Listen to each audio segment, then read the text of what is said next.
not true. It's not like he's turning down events. He goes, "Hey, listen, the pandemic is a responsible thing to do." So what do you do if you need to close the cover? He gives them cover, no doubt. I mean, every time he steps out, I mean, it's not only just like mangling things. There's like 2 or 3 examples in the last month where he's come out and literally not said anything but word salad. Literally not made a point.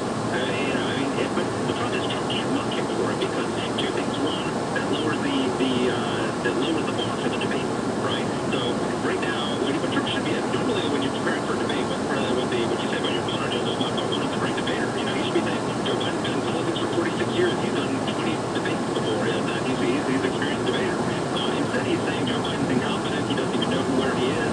And all Joe Biden has to do is put string together a couple of coherent sentences and not look like he's got dementia. And he wins the debate. So stop lowering the bar. Don't mock him for his cognitive decline. Just let people see it.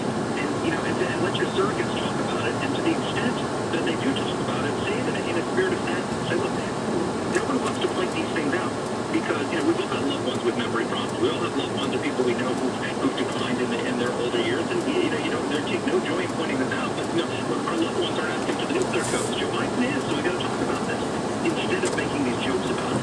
But, the debates are going to be the place where it's going to be make or break for Biden. It's not going to be alive. That Trump is right to push for more debates and earlier debates. Biden's not going to agree to that in a million years. He probably waited.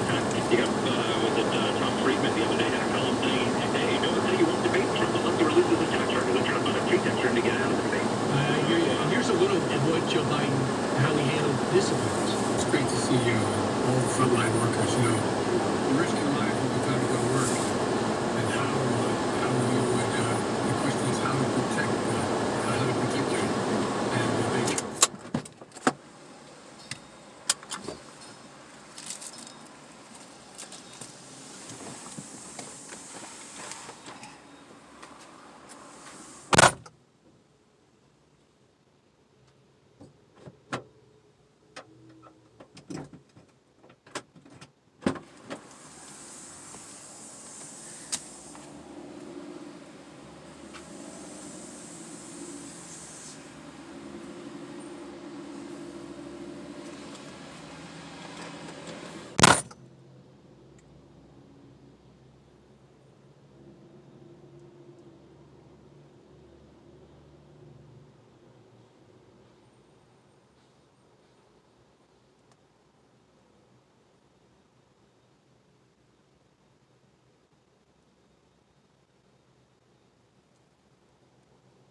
Right.